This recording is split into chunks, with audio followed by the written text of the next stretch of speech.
نحمده ونصلي ونسلم على رسوله الكريم أما بعد اللهم صل على محمد وعلى آل محمد كما صليت على إبراهيم وعلى آل إبراهيم إنك حميد مجيد اللهم بارك على محمد وعلى آل محمد كما باركت على إبراهيم وعلى آل إبراهيم إنك حميد مجيد۔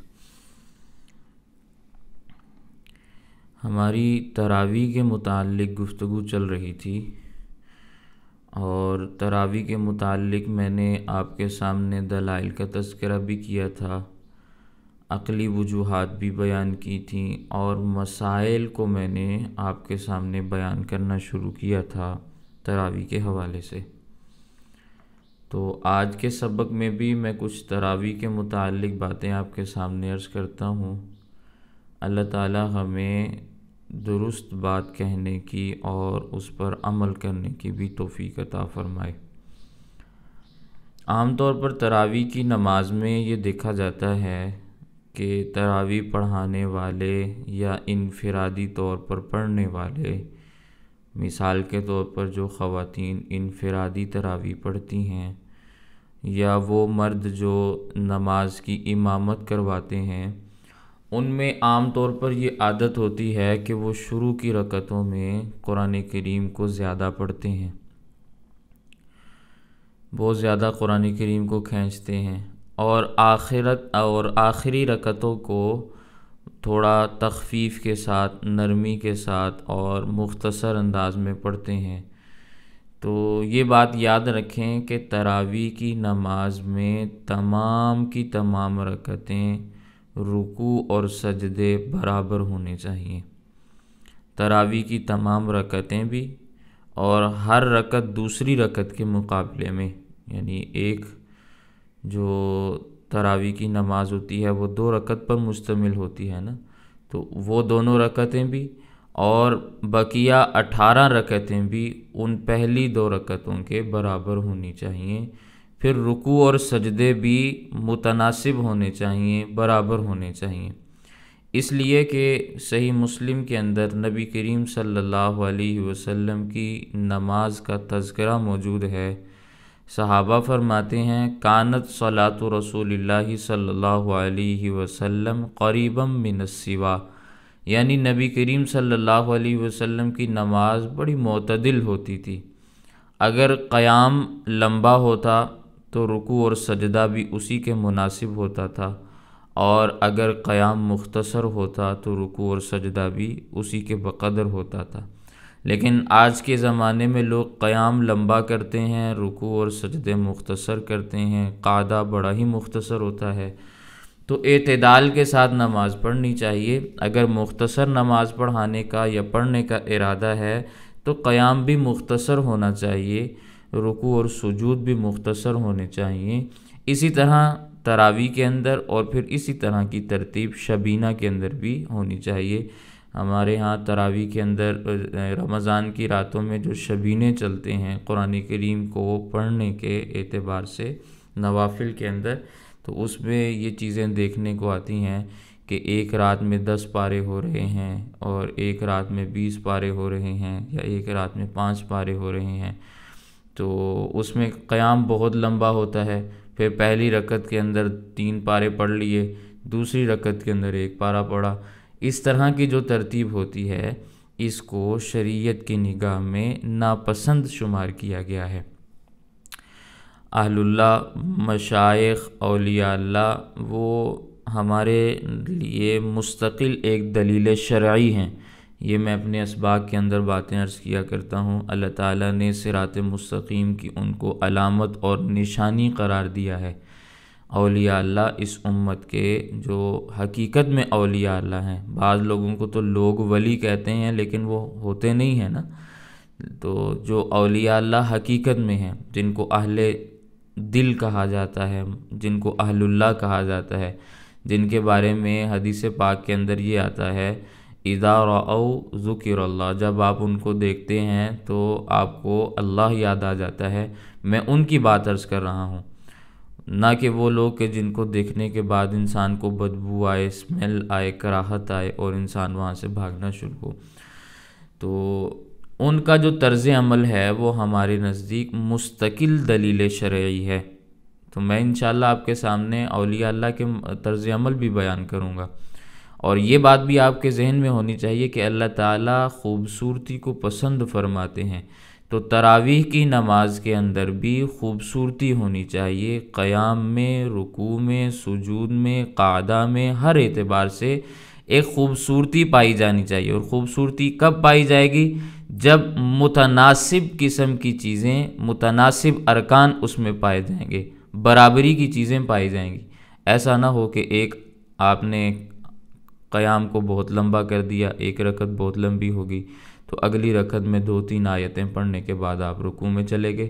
تو اس طرح کا طرز عمل نماز تو ہو جاتی ہے، مناسب نہیں ہے، پسندیدہ نہیں ہے، خوبصورت نماز نہیں ہے۔ ان اللہ جمیل یحب الجمال، اللہ تعالیٰ خوبصورت بھی ہیں، خوبصورتی کو پسند بھی فرماتے ہیں۔ تو نماز میں بھی خوبصورتی ہونی چاہیے۔ جس نماز کے اندر خوبصورتی ہوگی اللہ تعالیٰ اس نماز کو اپنی بارگاہ کے اندر جلد قبول فرما لیتے ہیں۔ ٹھیک ہے، تو اولیاء اللہ کے ہاں بھی خوبصورتی پائی جاتی ہے عبادات کے معاملات میں، کیونکہ وہ حقیقت میں اللہ والے ہوتے ہیں، اللہ کے مزاج کو وہ سمجھنے والے ہوتے ہیں۔ اللہ کا محبوب اللہ کے مزاج کو سمجھتا ہے نا، حقیقی عاشق وہی ہوتا ہے جو معشوق کے محبوب کے مزاج کو سمجھنے والا ہو۔ تو اولیاء اللہ چونکہ اللہ تعالیٰ کے ساتھ محبت کرنے والے ہوتے ہیں، حقیقت میں محبت ہوتی ہے ان کو، تو وہ اللہ کے مزاج کو بھی سمجھنے والے ہوتے ہیں۔ ہاں، حقیقت میں یہ تو نہیں آپ کہہ سکتے کہ پورے طور پر وہ ویسے کرتے ہیں جیسے کہ عبادت کا حق ہوتا ہے، کرنے کی کوشش کرتے ہیں، اپنے آپ کو بڑھا چڑھا کر اس معاملے کے اندر لگانے کی فکر میں وہ لگے رہتے ہیں، نفاست ہوتی ہے ان کی عبادات کے اندر، تناسب ہوتا ہے، تو وہ ہر اس چیز کو اپنی عبادت کے اندر پسند کرتے ہیں جو اللہ تعالیٰ کی پسندیدگی اور رضا کا ذریعہ بن سکے۔ سمجھ میں آئی ہے بات؟ تو تراویح کی ساری رکعتیں بھی برابر ہونی چاہیے۔ یہ برابر رکعتیں ہوں گی تو اس کے اندر تناسب آئے گا، پھر حسن آئے گا، اور یہ نماز حسین ترین نماز بن جاتی ہے۔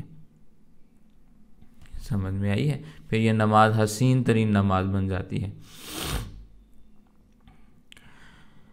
پھر اس میں تراویح کے جو جماعت ہے اس میں یہ چیز بھی مد نظر ہونی چاہیے کہ جب تناسب کا لفظ بولا ہے تو ہر اعتبار سے تناسب ہونا چاہیے، برابری ہونی چاہیے، صفیں بھی سیدھی ہونی چاہیے، درمیان میں خالی جگہ نہ ہو۔ عمومی طور پر جب جماعت کی نماز ہو رہی ہوتی ہے تو جماعت میں ویسے تو عام فرائض کے اندر لوگ صحیح کھڑے ہو جاتے ہیں، اگرچہ اس میں بھی کمی پائی جاتی ہے لیکن بڑی حد تک درست ہوتے ہیں، لیکن جب تراویح کا معاملہ آتا ہے تو سستی غالب آتی ہے، کوئی کس انداز میں کھڑا ہے، کوئی کس انداز میں کھڑا ہے، کسی نے درمیان میں فاصلہ چھوڑا ہوا ہے اور کسی نے کیا کیا ہوا ہے۔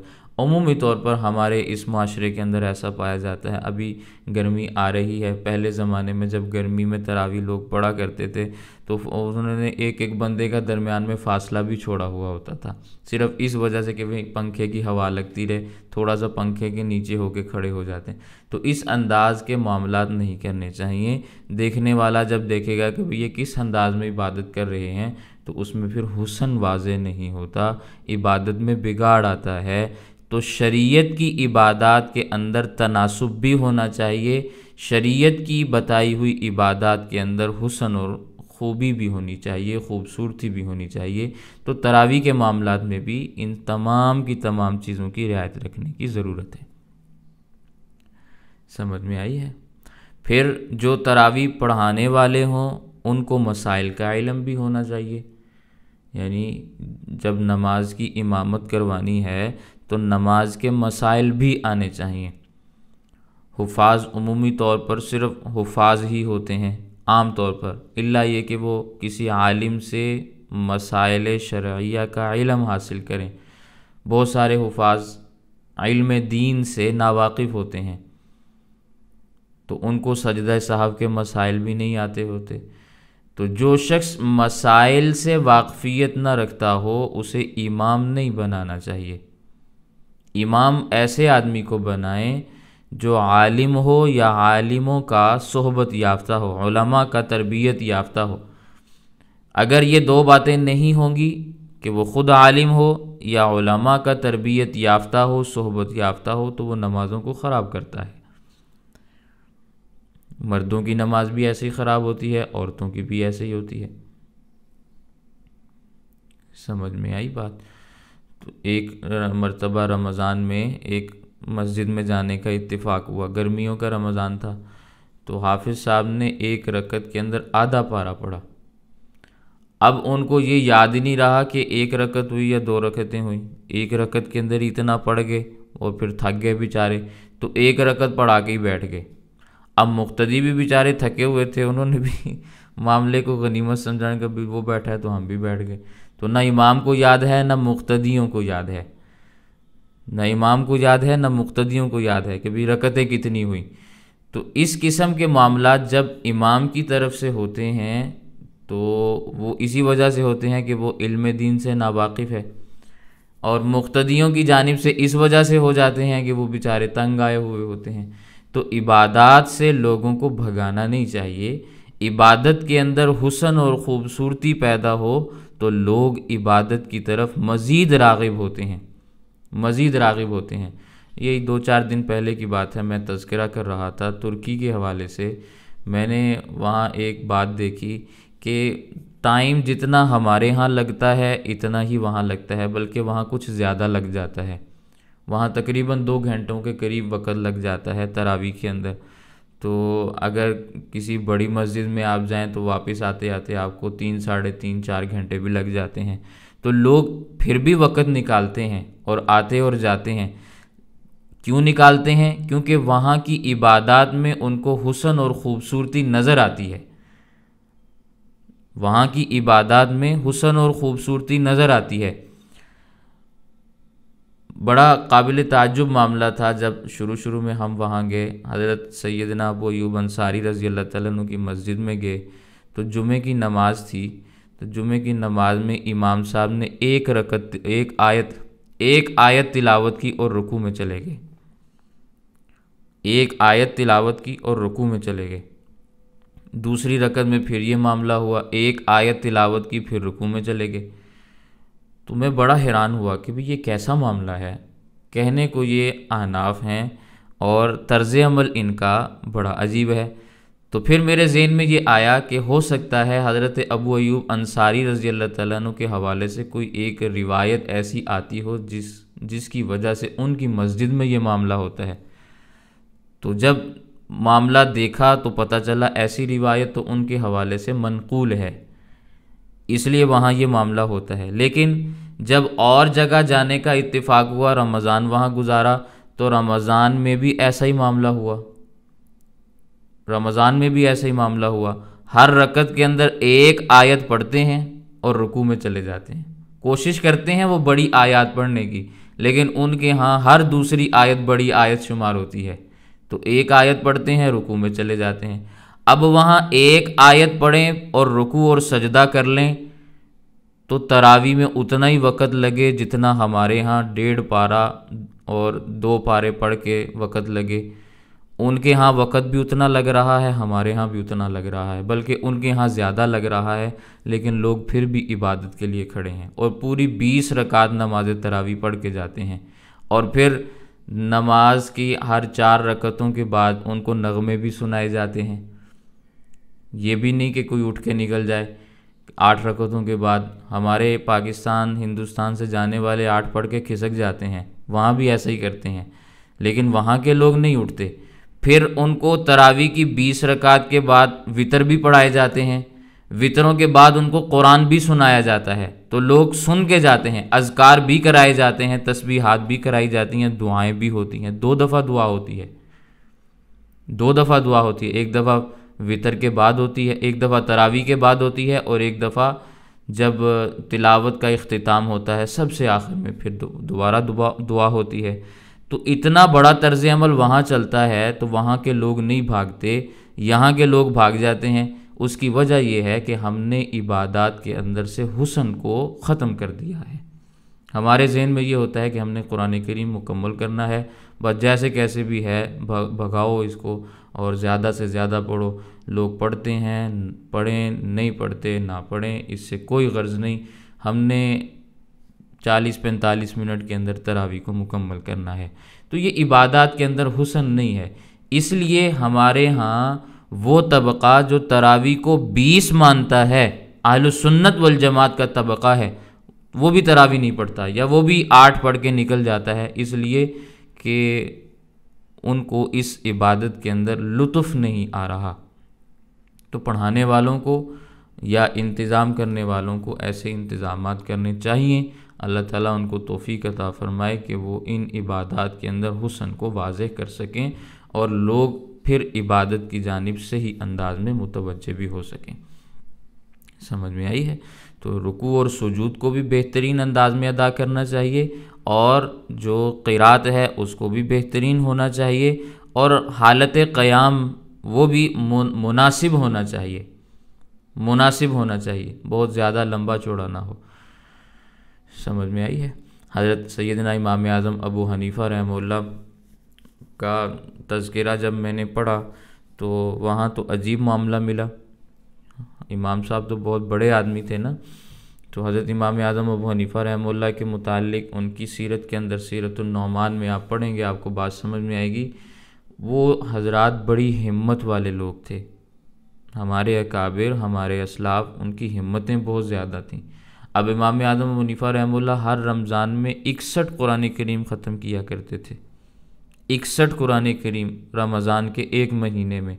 تو یہ ان کی ہمتیں تھیں، لیکن آج کے زمانے میں ہم ایسا سوچ بھی نہیں سکتے، بہت مشکل ہوتا ہے اس قسم کا معاملہ۔ تو پھر یہ بھی بات ہوتی ہے کہ ایک شخص انفرادی طور پر اگر معاملہ کر لے تو پھر بھی بات سمجھ میں آتی ہے، اجتماعی طور پر ایسا لے کر چلنا خاصا مشکل کام ہوتا ہے۔ حضرت امام اعظم حنیفہ رحمہ اللہ کی عادت مبارکہ یہ تھی کہ ایک ختم روزانہ دن کو کرتے اور ایک ختم روزانہ رات کو کرتے، اور ایک ان کا قرآن کریم پڑھنے کا معمول تراویح کے اندر تھا۔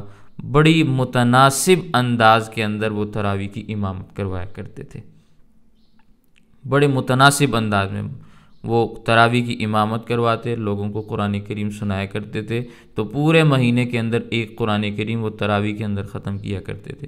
تو وہ بھی اللہ کے بندے تھے، آج ہم بھی گئے گزرے زمانے کے اندر اللہ ہی کے بندے ہیں، لیکن ان کی عبادت اور ہماری عبادت میں بہت بڑا فرق ہے۔ اللہ تعالی ہمیں اپنے اسلاف کا قدردان بھی بنائے اور اسلاف کے نقش قدم پر ہمیں چلنے کی توفیق بھی عطا فرمائے۔ پھر ایک معاملہ تراویح کی نماز کے اندر یہ بھی ہوتا ہے کہ لوگوں کو تراویح میں نیند آتی ہے، تو اس کا علاج کرنا چاہیے۔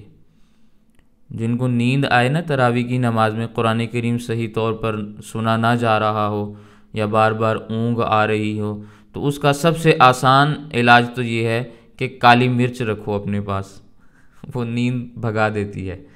کالی مرچ نفع مند بھی ہے، دماغ بھی اس سے تیز ہوتا ہے اور نیند بھی بھگا دیتی ہے۔ البتہ یہ جو سرخ مرچ ہوتی ہے یہ نقصان دہ ہوتی ہے۔ اور پھر یہ جو نیند انسان کو آتی ہے نماز میں، اس کی وجہ یہ ہے کہ انسان پانی زیادہ پیتا ہے، پانی زیادہ پیتا ہے۔ مشائخ حضرات یہ فرمایا کرتے ہیں جب وہ مجاہدے کرواتے ہیں نا، تو اس میں وہ پانی کو بھی کم کرواتے ہیں کہ پانی کم پیا کرو، پانی زیادہ پیو گے تو ذکر کرتے کرتے سو جاؤ گے، عبادت کرتے کرتے سو جاؤ گے، نیند آ جائے گی، پھر عبادت میں خلل آئے گا۔ امام غزالی رحمہ اللہ نے بھی یہی بات لکھی ہے کہ پانی کے کثرت کے ساتھ پینے کی وجہ سے نیند کا غلبہ ہوتا ہے۔ تو پانی تھوڑا سا کم پئیں، یہ نہیں کہہ رہا کہ پئیں نہ یا ضرورت سے کم پئیں، ہاں تراویح کے بعد پی لیا کریں، اس کے بعد تو ویسے ہی سونا ہوتا ہے، تو پانی پئیں اور سو جائیں، کوئی حرج کی بات نہیں۔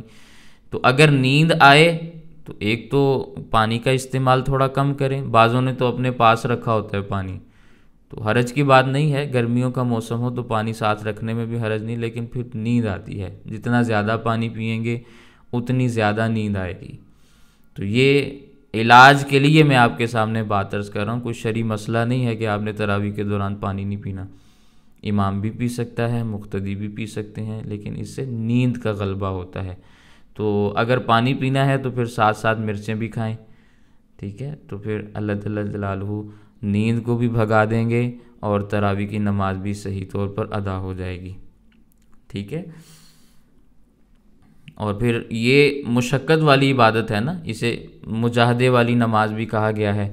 تو مجاہدات کے ذریعے سے ہی جنت حاصل ہوتی ہے۔ قرآن کریم میں اللہ تعالیٰ نے جو یہ بات فرمائی ہے نا، ایطمع کل امرئ منہم ان یدخل جنت نعیم، ہر شخص یہ سمجھتا ہے کہ وہ نعمتوں والی جنت میں ایسے ہی داخل ہو جائے گا، ایسے ہی داخل ہو جائے گا۔ تمنا ہر کسی کی ہے کہ ہم جنت میں چلے جائیں، لیکن جنت، نعمتوں والی جنت میں داخلے کے لیے بہت کچھ کرنا پڑتا ہے نا۔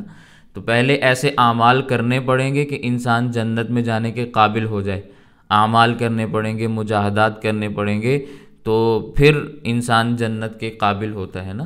تو رمضان میں اگر ہمت کر کے ایک تراویح کی نماز بھی نہ پڑھی جائے تو ایسے آدمی کو آپ کیسے تصور کر سکتے ہیں کہ یہ جنت میں جانے کا مستحق ہو سکتا ہے؟ مجاہدے کے یہ قابل ہی نہیں ہے، مجاہدہ کر سکنے کی اس میں سکت اور ہمت ہی نہیں ہے، تو یہ جنت میں کیسے جائے گا؟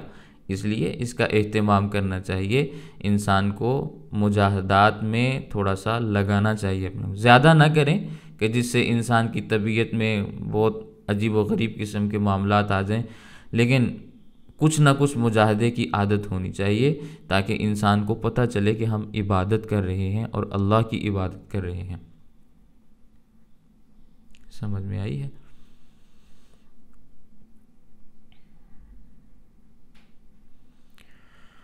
اللہ اکبر۔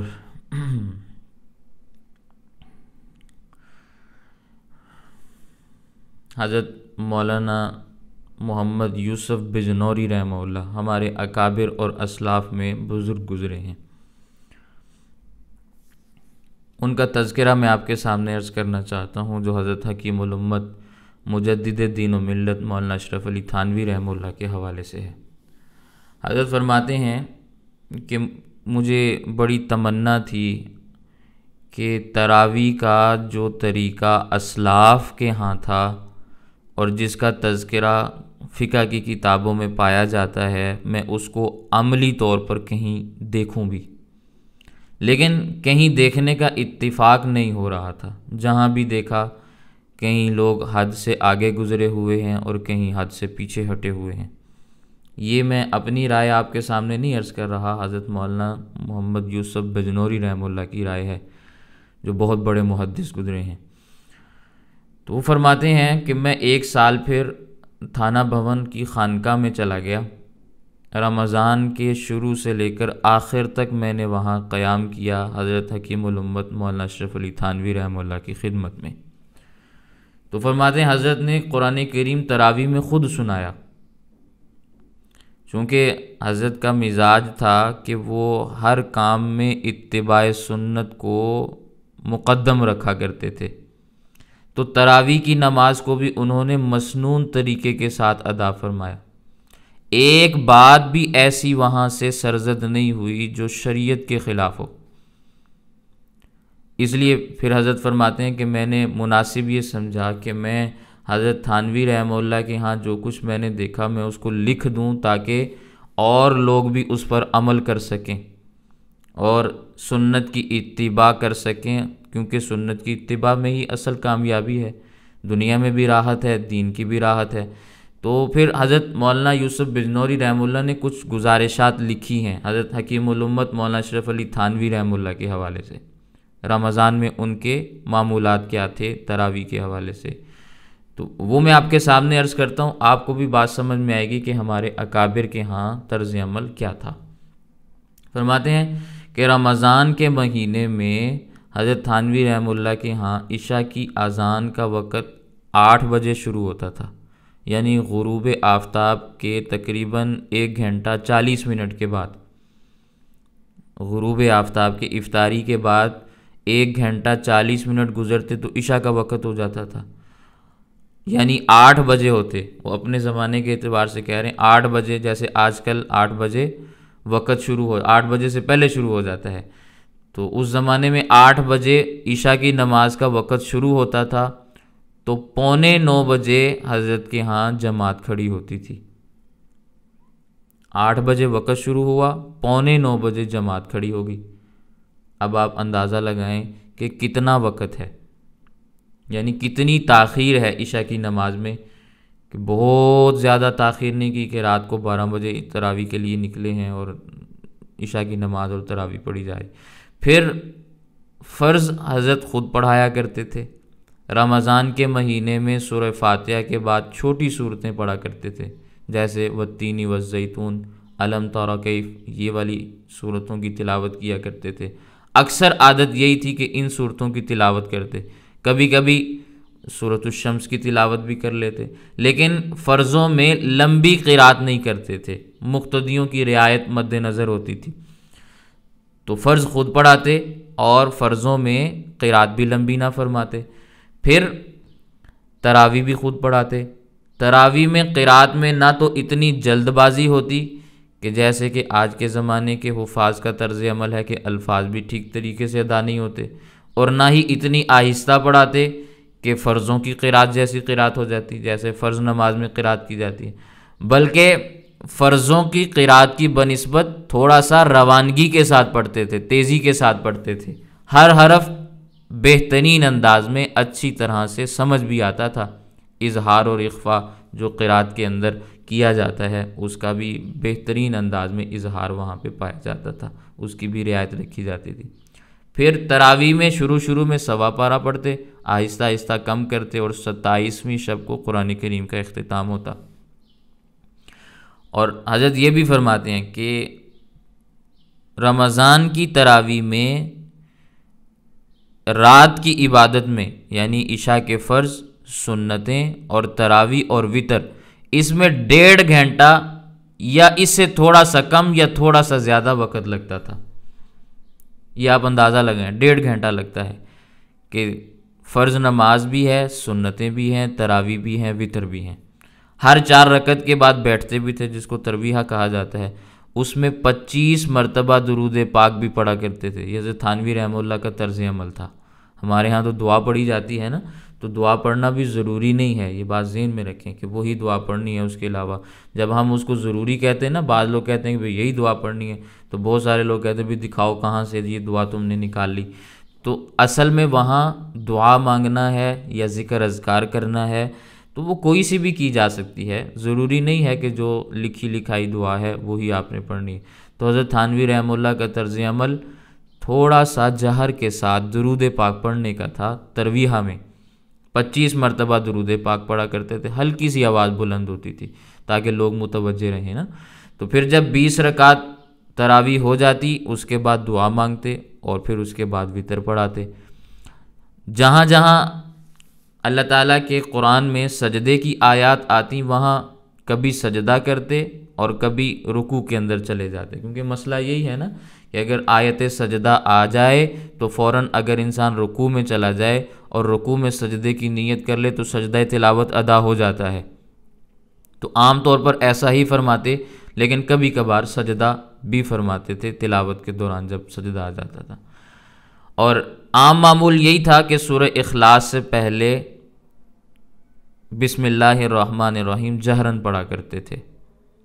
کبھی کبھار اقرأ بسم ربک الذی خلق اس سے پہلے پڑھتے، کیونکہ مسئلہ ہے نا کہ قرآن کریم کی اس پوری قرات میں انسان کو ایک مرتبہ جہر کے ساتھ بلند آواز کے ساتھ بسم اللہ پڑھنی ہوتی ہے، خواہ کسی بھی سورت کے شروع میں آپ پڑھ لیں۔ بعض لوگ تو ایسا کرتے ہیں نا کہ سورہ فاتحہ جب شروع کرتے ہیں پہلی تراویح میں تو اس میں بسم اللہ الرحمن الرحیم پڑھ لیتے ہیں، تو وہ بھی درست ہے۔ الف لام میم شروع کی تو وہاں بسم اللہ پڑھ لی تو بھی درست ہے۔ ایک مرتبہ پڑھنی ہے قرآن کریم میں، کہیں بھی پڑھ لیں آپ کسی بھی سورت کے شروع میں۔ تو عام طور پر لوگ سمجھتے ہیں کہ قل هو اللہ کے شروع میں ہی پڑھنی ہے، تو قل هو اللہ کے شروع میں پڑھنا کوئی ضروری نہیں ہے، فرض واجب نہیں ہے۔ حضرت تھانوی رحمہ اللہ کے ہاں کبھی سورہ اخلاص سے پہلے بسم اللہ بلند آواز سے ہوتی اور کبھی اقرأ بسم ربک الذی خلق اس سے پہلے ہوتی، ٹھیک ہے۔ تو اقرأ بسم ربک الذی خلق سے پہلے اس لیے پڑھا کرتے تھے کہ حضرت فرماتے تھے مناسب یہی ہے کہ اس سے پہلے بسم اللہ بلند آواز سے پڑھ لی جائے، کیونکہ قرآن کریم کی سب سے پہلے نازل ہونے والی آیتیں یہی ہیں۔ تو بسم اللہ پڑھ کے بسم اللہ کو اس آیت کے ساتھ ملا دو، کیونکہ بسم اللہ بھی ان آیتوں سے پہلے نازل ہوئی تھی، تو ان آیتوں کا بسم اللہ کے ساتھ ایک تعلق اور ربط قائم ہو جاتا ہے۔ اس لیے اقرأ بسم ربک الذی خلق کے ساتھ بسم اللہ الرحمن الرحیم بلند آواز سے پڑھا کرتے تھے۔ اور یہ بات بھی آپ ذہن میں رکھیں، ہمارے ہاں علماء احناف کے ہاں ہر صورت میں بلند آواز سے بسم اللہ الرحمن الرحیم نہیں پڑھا جاتا، ہم اس کو مکروہ سمجھتے ہیں۔ ایک مرتبہ پڑھنا ہے، وہ کسی بھی صورت کے شروع میں آپ بلند آواز سے پڑھ لیں۔ عام طور پر لوگوں کے ہاں یہ بھی دیکھا جاتا ہے کہ وہ تراویح کی نماز میں جب قرآن کریم کا اختتام کرتے ہیں تو سورہ اخلاص کو 3 مرتبہ پڑھتے ہیں، کہ قرآن کریم ختم ہو رہا ہے تو بار بار اس کو پڑھ رہے ہیں، تو حضرت اس کو بدعت شمار کرتے ہیں۔ حضرت کے ہاں اس قسم کا طرز عمل نہیں ہوتا تھا، ایک ہی مرتبہ پڑھتے تھے، کیونکہ باقی قرآن کی صورتیں ایک مرتبہ پڑھی ہیں تو اس کو بھی ایک ہی مرتبہ پڑھا جاتا ہے۔ لوگ سمجھتے ہیں کہ 3 مرتبہ پڑھنے سے ایک اور قرآن کا ثواب مل جاتا ہے، تو وہ نماز کے علاوہ میں ہے۔ تراویح کی نماز میں سورہ اخلاص کو ایک ہی مرتبہ پڑھیں گے۔ پھر جس دن قرآن کریم کا اختتام ہوتا تھا اس دن جیسے عام دنوں میں نماز پڑھاتے بالکل ویسی پڑھاتے، نہ اس دن میں کوئی روشنیوں میں اضافہ ہوتا، نہ کوئی مٹھائی منگوائی، جیسے ترتیب کے ساتھ پہلے دنوں میں تراویح کے لیے آئے، نماز پڑھائی اور واپس چلے گئے، بالکل اس دن بھی ایسا ہی کیا، اس دن بھی بالکل یہی طرز عمل تھا۔ تو کوئی اس قسم کا اہتمام بھی حضرت نے نہیں فرمایا۔ تو اس قسم کے طرز عمل جب انسان اختیار کرتا ہے جو سنت سے مطابقت رکھتا ہے تو پھر دقتیں نہیں ہوتی، پریشانیاں نہیں ہوتی، مشکلات نہیں ہوتی، اور انسان عبادت کے اندر اپنے آپ کو لگا بھی لیتا ہے اور آسانی کے ساتھ عبادت کے اندر مشغول بھی رہتا ہے، اور کوئی پریشانی کا سامنا بھی اس کو نہیں کرنا پڑتا۔ پھر جب عمومی طور پر 27ویں میں قرآن کریم کا ختم ہوتا تھا نا، تو پھر اس کے بعد عمومی طور پر 3 دن رہ جاتے ہیں پیچھے، 28ویں شب، 29ویں، بسا اوقات 30ویں بھی ہو جاتی، تو پھر حضرت یوسف بن نوری رحمہ اللہ فرماتے ہیں پہلے دن حضرت نے سورۃ الضحیٰ سے لے کر آخر تک قرآن کریم پڑھا، جو 28ویں کی تراویح پڑھائی، 29ویں کی پڑھائی تو الم تری کیف یہاں سے شروع کیا اور آخر تک پڑھا۔ پھر جب 30ویں رات کی تراویح پڑھائی تو اما یتساءلون سے پڑھا اور نصف پارہ 30واں اس کی قرات فرمائی۔ یہ حضرت کا طرز عمل تھا۔ تو یہ آپ کے سامنے اس لیے میں نے عرض کیا کہ آپ کو پتہ چلے کہ ہمارے ہاں اکابرین کا طرز عمل تراویح کے بارے میں کیسا تھا، اور رمضان المبارک کے اندر کس قسم کے معمولات اختیار کیا کرتے تھے اور تراویح کو کیسے ادا کیا کرتے تھے۔ سمجھ میں آ گئی ہے بات؟ تو یہ طرز عمل جو آپ کے سامنے آیا، اس سے بہت ساری باتیں آپ کو سمجھ میں آ چکی ہوں گی، بہت ساری باتیں۔ اسی وجہ سے میں نے آپ کے سامنے بات عرض کی، اکابرین کا طرز عمل، وہ اکابر جن کو ہم اولیاء اللہ شمار کرتے ہیں، نیک لوگ، صالحین میں سے شمار کرتے ہیں، ان کا طرز عمل ہمارے نزدیک مستقل دلیل شرعی ہے۔ یہ صراط مستقیم کی علامات ہیں، اور قرآن کریم میں اللہ تعالیٰ نے ان کو بیان بھی کیا ہے، اور یہاں تک معاملہ اللہ تعالیٰ نے بیان کیا ہے، یہ اما پارہ کے اندر جو آیات آتی ہیں نا، فَادْخُلِي فِي عِبَادِي وَادْخُلِي جَنَّتِي، کہ پہلے میرے بندوں میں داخل ہو جاؤ، یعنی جس طرح میرے بندے کام کرتے ہیں ویسے تم بھی کرو۔ جب ان بندوں کے ساتھ مشابہت ہو جائے گی، اس کے بعد نتیجہ یہ نکلے گا کہ جہاں وہ جائیں گے وہاں تم بھی جاؤ گے، جہاں وہ جائیں گے وہاں تم بھی جاؤ گے۔ تو یہ چیز ہے جو ہمیں سمجھ آ جانی چاہیے۔ پہلی بات اس میں پھر یہ ہے کہ اولیاء اللہ کی پہچان ہونا ضروری ہے۔ اولیاء اللہ کی پہچان ہوگی تو پھر معاملات آگے چلیں گے نا۔ انسان کسی بھی آدمی کو ولی سمجھ کر اس کے پیچھے نہ چلنا شروع کر دے۔ سمجھ میں آئی؟ تو جس کے اندر جتنا زیادہ اتباع سنت پایا جائے گا وہ اتنا بڑا ولی اللہ ہے۔ جس کے اندر جتنا زیادہ اتباع سنت کا جذبہ ہوگا وہ اتنا بڑا ولی اللہ ہے۔ اتباع سنت ولایت کی علامت اور نشانی ہے۔ اللہ تعالی ہمیں دین کی باتیں سمجھنے کی توفیق عطا فرمائے۔ تو یہ چند ایک باتیں میں نے آپ کے سامنے عرض کی ہیں تراویح کے عنوان سے۔ امید ہے کہ آپ کو اس میں سے بہت ساری باتیں سمجھ میں آئی ہوں گی۔ انشاءاللہ کل میں آپ کے سامنے اعتکاف کے حوالے سے کچھ گزارشات عرض کروں گا۔ اللہ تعالی ہمیں رمضان المبارک کی صحیح طور پر قدردانی کی توفیق عطا فرمائے۔ وآخر دعوانا ان الحمد للہ رب العالمین۔ کسی کا کوئی سوال ہے تو بتا دیں۔